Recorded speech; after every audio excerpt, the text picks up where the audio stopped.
हरी हरे राम राम राम हरे हरे, हरे कृष्ण कृष्ण कृष्ण हरे हरे। हरे राम राम राम हरे हरे, हरे कृष्ण कृष्ण कृष्ण हरे हरे। हरे राम राम राम हरे हरे, हरे कृष्ण कृष्ण कृष्ण हरे हरे। हरे राम राम राम हरे हरे, हरे कृष्ण कृष्ण कृष्ण हरे हरे। हरे राम राम राम हरे हरे, हरे कृष्ण कृष्ण कृष्ण हरे हरे। कुंडली गुरुदेव विठ्ठल श्री ज्ञानदेव तुकाराम पंढरनाथ भगवान की जय। माऊली ज्ञानेश्वर महाराज, जगद्गुरु तुकाराम महाराज की, सब संतन की जय। ओम नमः जाद्यविद प्रतिपद्य जस संविद्यात्मरूपा देवा तुझ गणेशो सकलार्थमती प्रकाशो मने निवृत्ती दासो अवधारी जोजी परिमळ गिरे अव सफल देटी अविश्य शिवटी देतैसा घडी घडी काळ वाटया चिपाहे अजून किती आहे अवकाश। हा अनुताप घेऊन सावध काहीतरी बोध करी मना एक तासवरला खटवांगरायाशी भाग्यदशा कैसी प्राप्त झाली सापडला हरी तयाला साधनी एका जनार्दनी हरी बोला। अमिदात तुम्ही कृपा सुद्यावी सकळा सांगावी विनंती माझी वाडवेळ झाला उभा पांडुरंग वैकुंठा श्रृंग बोलावितो अंतकाळी विठवा मासी पावला कुडी सहित झाला गुप्त तुका वाडवेळ झाला उभा पांडुरंग वैकुंठा श्रीरंग बोलावितो। प्राप्त प्रसंगी चरित्र स्वीकारता घेतलेली ओवी घेतलेला अभंग माणसाच्या हृदयामध्ये गुरुविषयी श्रद्धा असावी। मज हृदय सद्गुरु जेने तारिलो हा संसार पुरो। संसार तारणं वेगळं, या जगातून तरुण जाणं वेगळं। बहुसागरामध्ये एखाद्या सागरात माणूस बुडाला तर तो सापडत नाही, तसं एखाद्या वेळेस तो सापडू शकतो, त्याचं प्रेत कडेला पाठवता येईल किंवा समुद्र ते आतमध्ये ठेवून घेत नाही, पण संसार सागरात बुडायला माणूस कडेला येत आणि त्याला कोणी कडेला पाठवत पण नाही। संसारातून मुक्त होण्यासाठी वय आहे, संसार मुक्तीचं साधन आहे। विशिष्ट वयामध्ये माणसाने ती मुक्तता घेऊन परमार्थाला लागावं। पहिले महाराजे त्यांचं एक उदाहरण आहे, जास्तीत जास्त एका राजाचं सुंदर उदाहरण आहे। एक केस पिकला दशरथ राजाचा, एक केस पिकल्याच्या नंतर वशिष्ठ गुरुला म्हणतात सकाळी आरशात बघितलं माझा केस पिकलाय। संध्याकाळी तर गुरुला सांगितलं मला आता राज्य करायचं नाही, राज्य कुणाला देऊ, माझी इच्छा आहे रामाला द्यावा। ते म्हणले उत्तम आहे, रामाला द्या। कधी द्यावं, ते म्हणजे रामाला द्यायचं म्हणजे कधी द्यायला काय हरकत आहे, तुम्ही म्हणता द्यावं, म्हणजे उद्या द्यायचं, मुहूर्त नाही काही नाही, दुसऱ्याच दिवशी द्यायचं। मग रात्री ठरलेला निर्णय त्या रात्री जर पत्नीला सांगितला नसता तर रामराज्य लांबलं नसतं। याचं उत्तर आहे आपलं शरीर महत्वाचं आहे। आज काय झालं माहिती का, आपण सगळेजण शरीराला जपतो का संपत्तीला, आहे की नाही? आपल्या जवळ असलेल्या संपत्तीवर जास्त जीव आहे का शरीरावर? बर संपत्ती राहणार आहे, शरीर जाणार आहे। आपला वाद शरीर निरोगी राहण्यासाठी जास्त आहे का प्रॉपर्टी सांभाळण्यासाठी जास्त आहे? वाद एकही भांडण पोलीस स्टेशनला मिस्त्री लावली म्हणून नाही भांडण आहे का? नाही। दारू पिली म्हणून नाही भांडण, मला दारू प्यायची नाही म्हणून भांडण नाही, हे प्या म्हणतात म्हणून भांडण नाही। भांडण कशासाठी माहिती, खून प्रकरण, म्हणजे माझं शरीर महत्वाचं आहे ही बाजू लोकांना देण्यातच येत नाही। किती उत्तम आहे, इंद्रिय किती टवटवीत आहेत। या डोळ्याचा आकार जर बघितला तर सुंदर जग फुकटपणे बघता येते, कॅमेऱ्यात बघावं लागते आणि कॅमेऱ्यात पुन्हा दाखवावं लागतं, त्याला पैसे मोजावं लागतात। एखादी व्हिडिओ शूटिंग काढली तर ते पडद्यावर बरं वाटतं लोकांना, स्वतःचा जीव बी लय भामटा आहे बघा ना तुम्ही। हे दिसत असून ते फोटोवर बघत आहेत लोक, याला कशावर हे असं ऍक्च्युली दिसतं का नाही? तरी माणसं म्हणतात ना फोटो कसा दिसतो. हो, आम्हाला लोक विचारतात कास काय झालं आपलं कीर्तन. आता काय सांगा, कीर्तन तुम्ही केलं आणि लोकाला विचारण्यात काय मजा. कीर्तन कोणी केलं नाही. काय माणसं आमचं कस काय बांगला. अरे ते बांधला तो म्हणल्यावर दुसऱ्याला काय विचारण्यात मजा आहे. तुला कसा वाटतो एक नाही, तुझी नजर कशी आहे याच्यावर अवलंबून आहे. काय माणसं म्हणजे आमची सून कस काय. आता ती काय प्लॅस्टिकची का. अरे ते सूनच आहे, याच्यात काही नवीन आहे का. नावन्य काय वाटतं सांगा बरं. नाही माणसं म्हणजे लई नवीन झालं बा. काय नवीन झालं. एखाद्या गोष्टी नवीन व्हावा आहे की नाही, नावन्यपूर्ण असाव्यात. आपल्याला आता बघा एक बाबांचा विधी आहे, ही मूर्ती परत बघायला मिळेल पुन्हा कधी. बरं त्याचं काही तारीख आहे 100 वर्षानंतर. जशी राजकारणाची तारीख आहे. आता जिल्हा परिषद लागल्या, पंचायत समिती लागल्या, तर त्या 7 वर्षाला का होईना लागल्या, लेट का होईना. सगळ्याला इच्छा वाढली. तसं पुन्हा हे माणसं बघायलाच मिळतील असं काही दिवस आहे का ठरलेला. अजिबात नाही. आणि मग तो दिवस येणारच नाही. याच्यासाठी माणसाने त्यावेळेस तरी का होईना यावं का नाही एकत्र. तिथं पण लोक द्वेष. मी असं बघितलं, बापाच्या वर्ष श्राद्धाला मुलं बाहेर आला नाही. मुलगाचा सुन नाही आली बाहेर सासऱ्याच्या श्राद्धात. त्याले आमचं त्यांचं जमत नाही. श्राद्ध दारात, सुनानी लेक घरात. काय पद्धत आहे. आणि कशासाठी माहिती, द्वेष कोणता आहे. संपत्तीचा वाद आहे. एकाच घरात राहून द्वेष इतके विकृती आहे. सांगायला लोक आम्ही ती सगळं मुक्तता केली ताई.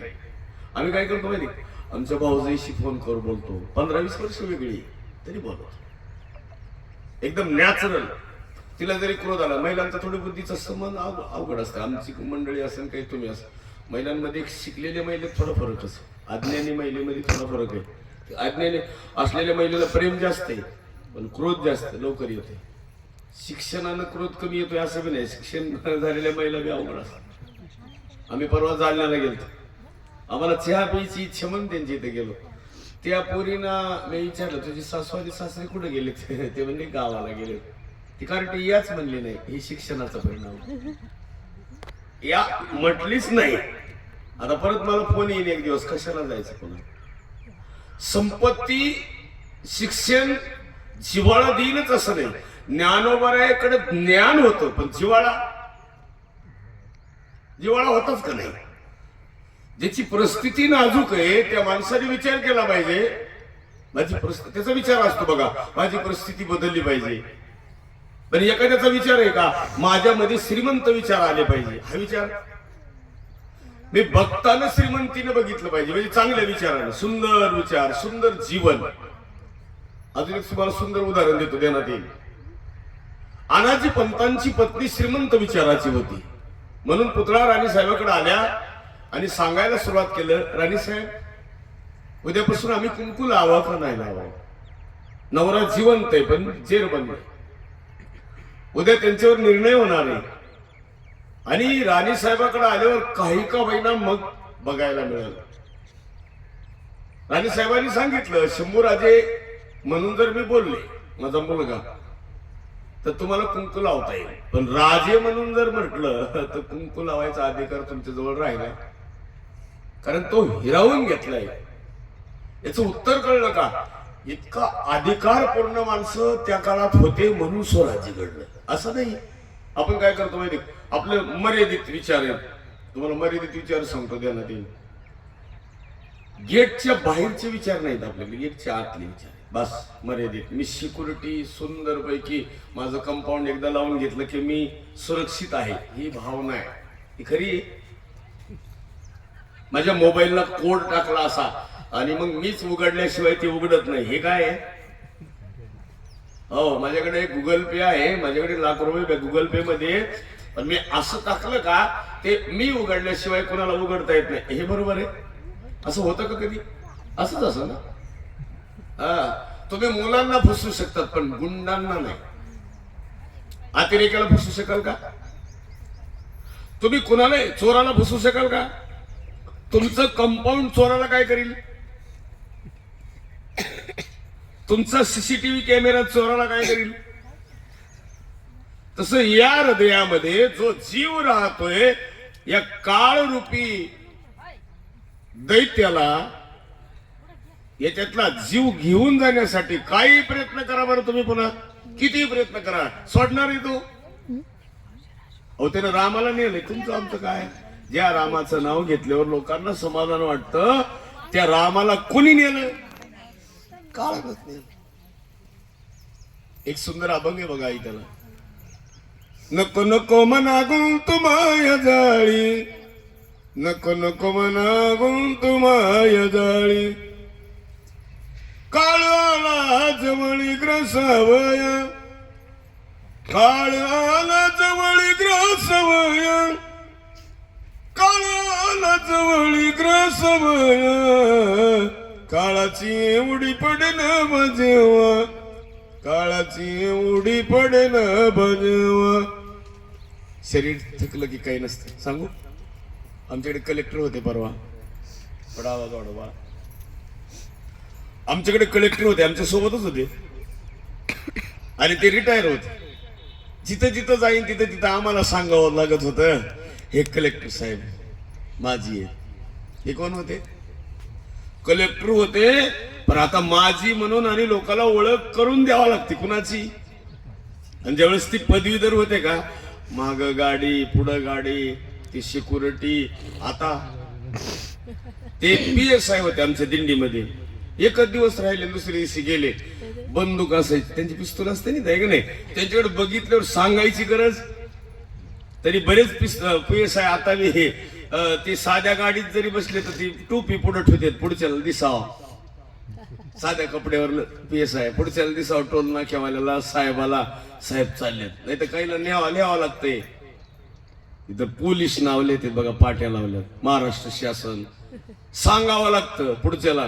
सामान्य माणसाला सांगायची गरज, मी सामान्यच आहे, माझी पदवी झाकून ठेवायची काय गरज आहे? तुमचं ज्ञान सांगते. छत्रपती हे त्यांचं कर्तव्य. छत्रपती हे त्यांचं काय? असं आता बरोबर. छत्रपती हे त्यांचं कर्तव्य, त्यांचा त्याग आहे. आणि म्हणून सगळ्यांना विनंती करतो, तुम्हाला थोडं वेगळ्या पद्धतीने का सांगाल, ही बालोडे मळा तुमचा नाहीच आहे. इथं मळ्यात पती जन्मले माझे उदरी, मी झाले तयाची नवरी, त्यावेळेस मळ्यात काही नसेल, मळ्यात जंगल असेल, त्याला दंडकारणी म्हणतात इकडं. हे लोकांनी नांगरलं, पेरलं, पूर्वजांनी त्याला सुपीक केलं आणि नंतर लोकांना असा भास झाला, आमचा मळा आहे. कुणाचा? याच्या मागच्या पिढ्यांनी मळा बनवला, टिकवला आणि आजपर्यंत आला. हायवे नंतर झाला, याला हजारो वर्ष गेले, पण लोकांना अहंकार वाढला, आमचा मळा आहे. मला ते तुमचाही नाही. शिर्डी साईबाबाची नव्हती, बाबा शिर्डीचे नव्हते, बाबा शिर्डीचे झाले आणि शिर्डी साईबाबाची झाली. याचं कारण काय? त्यांचा त्याग. ते शिर्डीचे नव्हते, शिर्डी त्यांची नव्हती आणि शिर्डी कुणाची झाली? आता लोक त्यांची जन्मभूमी सुद्धा पाहत बसत नाहीत. काय करायचं?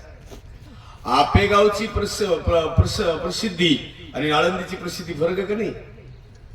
जन्मभूमी गाव,